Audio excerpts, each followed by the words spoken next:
నందమూరి బాలయ్య గత కొద్ది రోజులుగా వెరైటీ గెటప్తో కనిపిస్తున్నాడు. మీసాలను సింహంలో పెంచినట్టే ఇప్పుడు ఇంకాస్త డిఫరెంట్గా పెంచుతున్నాడు.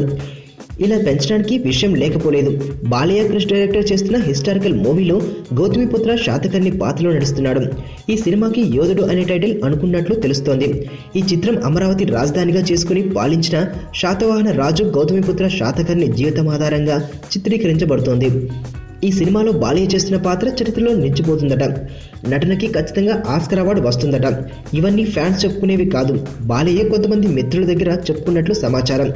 అదే కనుక నిజమైతే బాలయ్య ఫ్యాన్స్ ఆనందానికి అవధుండదు. పౌరాణిక పాత్రలు చేయడంలో పెద్ద ఎన్టీఆర్ తర్వాత తెలుగు సినిమాల్లో ఆ స్థాయి నటుడంటే బాలయ్య ఒక్కడే. మరి గుక్క తిప్పుకోకుండా నరసింహస్వామి శ్లోకాలను చెప్పగల స్పీడు నా సొంతం. ఇక యాక్షన్ అంటారా, తిరుగులేదు. ఒకటా రెండా, ఎంతెంత పొడవు డైలాగులు. నాన్నగారి తర్వాత నేను మాత్రమే పౌరాణిక పాత్రలు మెప్పించగలను. ఈ మాట విశ్వవ్యాప్తంగా ఉన్న తన ఫ్యాన్సే చెబుతున్నారుగా. ఇక నా ఎయిమ్ ఆస్కారే.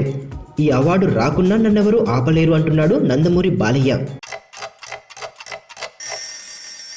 టైం రెండు రకాలు, ఒకటి గుడ్ టైం, రెండు బ్యాడ్ టైం. అమ్ము నా ప్రాణం. నేను 5th చదివేటప్పుడు తను 3rd క్లాస్లో జాయిన్ అయింది. తను చిన్నప్పుడు చూసినప్పుడు ఎప్పుడూ అనుకోలేదు తను పెద్ద అయ్యాక ఇంత అందంగా తయారవుతుంది.